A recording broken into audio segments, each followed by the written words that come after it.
Despărțirea și 5 pași spre tine. Orice despărțire este dureroasă. Știu ce simți, știu ce trăiești, am fost și acolo sau poate încă mai sunt. Iată 5 pași prin care poți reveni la tine, te poți reconstrui, îți poți recrea identitatea pe care ai pierdut-o poate.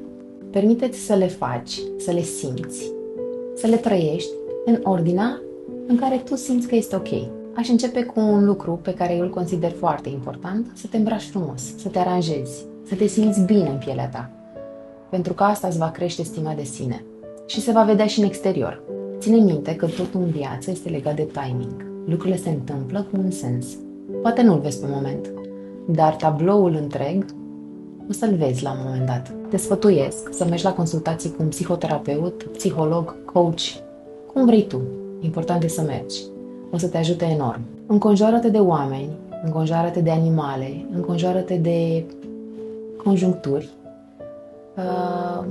care te reconectează cu tine și te fac să te simți bine, să te fac să te simți valoroasă sau valoros. Dacă nu ai făcut sport, te sfătuiesc să începi să faci. Sportul înseamnă sănătate, sportul înseamnă stare de bine, sportul înseamnă o chimie care pleacă de la creier, că în fond despre asta este vorba de brain journey, călătoria creierului tău, și te fac să te simți bine.